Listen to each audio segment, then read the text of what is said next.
ہلکی ہے، جس کا جسم نہیں ہے وہ باقاعدہ باڈی سے نکلتی ہے. اور کئی لوگوں کے اپنے مشاہدات بھی ہیں جو موت کے وقت ان کے ساتھ جو منظر پیش آیا. میں اپنے ایک دوست کا واقعہ اکثر سناتا ہوں. ممکن ہے لوگ اس پہ بھی کلپ بنا کے حضرت مفتی تقی عثمانی صاحب کا مذاق اڑایا تو ہمارا بھی شروع کر دیں، لیکن ایسے واقعات ہوئے ہیں. اگر وہ قابل اعتماد ذرائع سے پہنچے ہیں تو اس کا انکار کرنا یہ ہٹ دھرمی ہے، ضد ہے.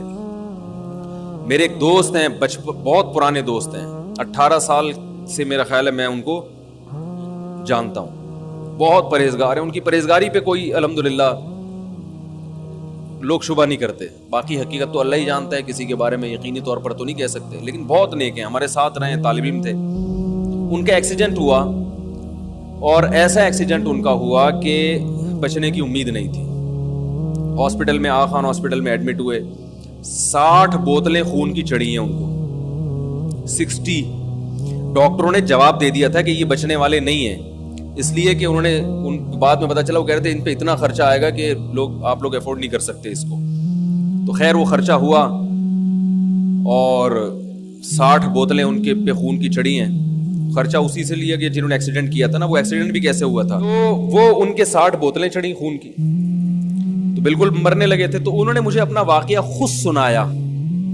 کہتے ہیں کہ میرے ساتھ یہ منظر ہوا کہ جب مجھے ہاسپٹل میں لایا گیا تو بالکل بلڈ نکل چکا تھا.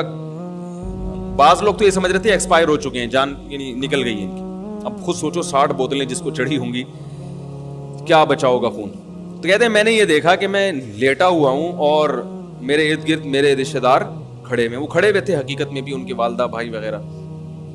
کہتے ہیں میں نے یہ منظر اپنی آنکھوں سے دیکھا کہ چھت کھلی ہے اور ایک سفید لباس میں ایک بہت خوبصورت فرشتہ آیا ہے انسانی شکل میں. تو میں اپنے رشتہ داروں سے چیخ چیخ کے کہہ رہا ہوں کہ یہ میرے نلکیاں نکال دو، میری موت کا وقت آ چکا ہے. میں چیخ رہا ہوں لیکن میری آواز وہ سن نہیں رہے. ایک کیفیت انسان کی ایسی ہوتی ہے کہ جب وہ نیند اور جاگتی حالت کے درمیان میں ہوتا ہے، بالکل بٹوین میں. مجھے پتا ہے اس موقع پہ بٹوین کا لفظ استعمال نہیں کرتے ہیں، اس پہ کلپ آ جائے گا، ان کو اتنی بھی انگلش نہیں آتی. یہ میں ویسے ہی تھوڑے سے چٹنی کباب کے طور پر ایسے لفظ استعمال کرتا ہوں. وہ مجھے لوگ کہہ رہے ہوتے ہیں نا، میں درمیان میں رکھ دو، کہتے ہیں یار کیا مطلب. میں کہتا ہوں بالکل بٹوین میں رکھ دو لے جا کے. ٹھیک ہے.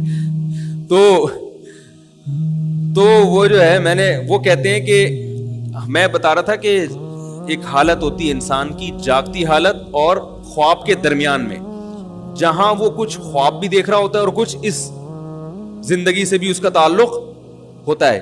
تبھی آپ اس سے کچھ بات پوچھیں گے تو وہ جواب دے گا، مگر الٹے سیدھے جواب دے گا. غنودگی میں نا جواب دینا اس کی علامت ہے کہ وہ آپ کے سوال کو سن رہا ہے، اور غلط جواب دینا اس کی علامت ہے کہ آدھا یہاں ہے آدھا کہیں اور ہے. ایسا ہوتا ہے نا غنودگی میں.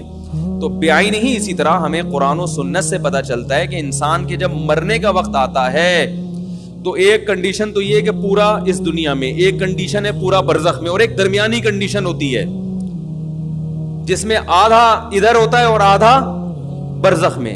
یہ سب پر آتی ہے کنڈیشن. یہ وہ وقت ہے جب توبہ قبول نہیں ہوتی. یہ جو قرآن میں آتا ہے نا کہ کیونکہ توبہ قرآن میں آتا ہے اور حدیث میں بھی آتا ہے کہ اس وقت توبہ قبول نہیں ہوتی. حالانکہ اب یہ توبہ قبول ہونا نہ ہونے کی یہ لفظ اس کی علامت ہے کہ کچھ دنیا میں بھی ہے، کیونکہ برزخ میں تو بہرحال توبہ قبول نہیں ہوتی نا. تو پتہ چلا بھی توبہ کا آپشن ہے اس کے پاس، یعنی آپشن کا مطلب توبہ پر قدرت ہے، کیونکہ ابھی تھوڑا سا اس دنیا میں یہ موجود ہے، لیکن کچھ وہاں جھانکنا شروع کر دیا اس نے. اب چونکہ وہ آخرت کا منظر دیکھ لیتا ہے اپنی آنکھوں سے کہ میں مر کے مٹی نہیں ہو رہا، میں ختم نہیں ہو رہا، بلکہ ایک جہاں سے دوسرے جہاں میں میری روح شفٹ ہو رہی ہے. تو اس وقت جو منظر جب وہ دیکھتا ہے اپنی آنکھوں سے، کچھ یہاں اور کچھ وہاں، تو اس کو سکرات موت کہتے ہیں. اس کو کیا کہتے ہیں؟ اس کو غرغرہ بھی کہتے ہیں. حدیث میں آتا ہے ان اللہ یقبل توبۃ عبدہ ما لم یغرغر.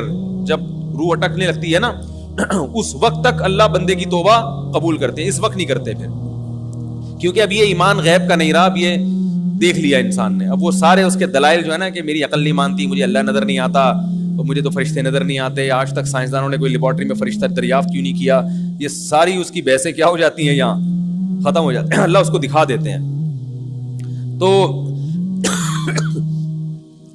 تو وہ کہتے ہیں کہ میں نے دیکھا کہ اس کنڈیشن میں ہوں میں، اور میں نے دیکھا کہ چھت کھلی ہے، میں چیخ رہا ہوں کہ بھائی ہٹ جاؤ، میری موت کا وقت آ گیا، یہ نلکیاں نکال دو. کیوں؟ اور وہ فرشتہ قریب آتا جا رہا ہے. کہہ رہے وہ قریب آتے آتے آتے آتے اس میں خوشبوئیں، بڑا خوبصورت اس کا چہرہ، بڑا نورانی اس کا سفید لباس اس کا. تو کہہ رہے اب دیکھو دینداری ہے نا، تو ہر وقت اللہ کی رضا کی فکر کہ اس موقع پر کیا کرنا ہے. کہہ رہے میں سوچ رہا اس موقع پر نبی کی کیا سنت ہے. تو فوراً خیال آیا نبی صلی اللہ علیہ وسلم نے آخری عمل جو کیا تھا وہ مسواک کا کیا تھا. دیکھو اسلام میں صفائی کی کیا ویلیو ہے یار. دنیا سے جانے سے پہلے دانت صاف کر کے جا رہے ہیں بھائی. میں صفائی کی بات کر رہا تھا. تو انہوں نے کہا کہ کہتے ہیں میں نے کہا کہ بھائی فوراً کیا چاہیے؟ مسواک. تاکہ اب فرشتے کے یہاں تک پہنچنے سے پہلے میں کیا کر لوں؟ نبی صلی اللہ علیہ وسلم کی یہ سنت زندہ کر لو، مسواک کر لو. تو وہ کہہ رہے میں چیخ رہا ہوں، کوئی مجھے مسواک نہیں دے رہا. وہ فرشتہ آیا آیا آیا آتے آتے کہہ رہے میں اس کی ناک میری ناک کے بالکل قریب پہنچ گئی، بالکل ابھی ٹچ ہونے والی تھی کہ اس نے ایسے نیگیٹو میں سر ہلانا شروع کر دیا. نہیں ہوتے ہوتے ریورس ہو گیا، وہ چلا گیا. اور کہہ رہے میں ہوش میں آ گیا. یعنی ہوش کا مطلب میرے حواس مکمل کیا ہو گئے؟ بحال ہو گئے. تو اور یہ اور بھی بہت لوگوں کے ساتھ واقعات ہوئے ہیں. ہماری نانی اس طرح کا ایک واقعہ سنایا کرتی تھی. تو بہت لوگوں کے ساتھ ممکن ہے یہ دماغی تخیل ہو، عین ممکن ہے، لیکن ہمیں جو شریعت نے جو بتایا وہ بالکل اسی طرح بتایا کہ ایسا ہوتا ہے. ان کے ساتھ سچی مچی میں ہوا ہے، یہ ان کو دماغ میں خلل ہوا تھا، یہ مجھے معلوم نہیں. لیکن یہ بھی تو ممکن ہے کہ یہ حقیقی واقعہ ہو، کیونکہ جب ایک چیز شریعت نے بتائی ہے کہ ایسا ہوتا ہے تو بھائی اگر کسی کے ساتھ ہو رہا ہے تو بلا وجہ اس کا انکار کرنے کی ضرورت نہیں ہے. جیسے شریعت نے بتایا قبر کا عذاب ہوتا ہے.